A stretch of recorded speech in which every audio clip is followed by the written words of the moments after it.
In the time before time, when the heavens were unformed and the earth lay barren, only the primordial void existed. Chaos, the great abyss, stretched infinitely, and within its swirling depths the first gods arose. They were not as men would later perceive deities. These were forces of nature given will, ancient beings forged from the very fabric of creation. At the heart of the void, two great powers clashed. Aurion, the god of light, wielded the fire of creation, while Nythera, the goddess of shadows, weaved the fabric of the unknown. From their conflict, the cosmos was born. The heavens arched above, the seas roiled below, and the land rose from the abyss, sculpted by their battle. But the world, though vast and magnificent, remained empty. Aurion gazed upon the lifeless earth and felt sorrow. This world is stillborn without beings to walk upon it, to feel the warmth of the sun and the cold of the wind. Nythera, ever skeptical, replied, "To create life is to invite destruction.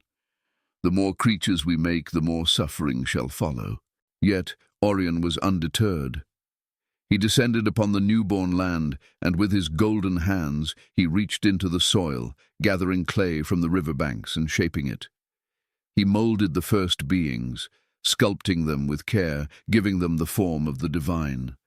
They were tall, strong, and noble, their skin kissed by the sun, their eyes reflecting the light of the stars.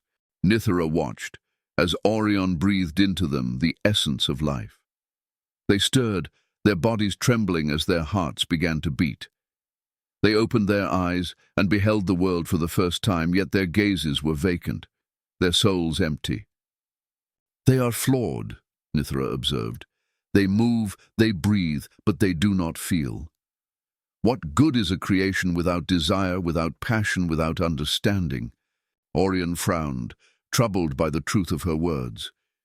He had given them form and breath, but they lacked spirit. It was Nythera who, despite her doubts, stepped forward and bestowed upon them the gift of darkness, the ability to dream, to question, to fear. "With light alone, they are but statues," she whispered, touching their foreheads. "With shadow, they will know longing, they will seek purpose, and in that search, they will become more." Thus, the first humans came into being, bearing both light and shadow within them. They awoke with wonder in their hearts, gazing upon the world with awe and curiosity. In those early days, the gods walked among their creations. Aurion taught them how to harness the fire, to till the land, to build homes from stone and wood. He showed them the path of wisdom and honor, urging them to create and to cherish the gift of life. Nythera, however, taught them the mysteries of the night, the beauty of the unknown, the importance of doubt and caution. She whispered to them of the dangers that lurked beyond the horizon, warning them that not all knowledge was meant to be grasped. For centuries, mankind flourished. They built great settlements, raised towering monoliths in honor of their creators, and sang songs that echoed through the valleys. They loved, they feared, they dreamed. Yet, with their newfound consciousness came ambition, and ambition bred conflict. From the earliest tribes, leaders arose, some benevolent, others driven by greed. Wars were waged, fueled by the thirst for power. The first betrayals were committed, and blood was spilled upon the sacred earth. Aurion, disheartened, sought to intervene. "We must guide them, lest they destroy themselves. They were made in our image, yet they have fallen to savagery." Nythera, however, remained unmoved. "It is not our place to dictate their fate. Did you not wish for them to be free? Freedom comes with a cost, and suffering is its price." Aurion could not accept this. In his desperation, he descended once more among men, attempting to lead them away from war and cruelty. Yet in doing so, he created division. Some followed his light, worshipping him as the sole deity of truth. Others turned away, resenting his interference, seeing him as a tyrant imposing his will.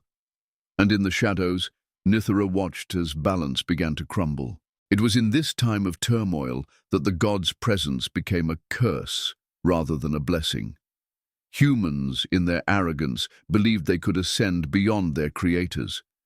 A great king, whose name has been lost to time, sought to steal the divine fire, to claim immortality and dominion over both men and gods. He and his followers, armed with forbidden knowledge, stormed the sacred mountain where Aurion's flame burned eternal. Aurion, seeing the folly of his creations, stood before them, his form radiant and terrible. You seek to become gods, yet you have not mastered what it means to be mortal. If you take the fire, you will burn in its fury. But the king, blinded by pride, reached for the flame. In an instant, the heavens trembled, and the fire consumed him and his followers, reducing them to ashes.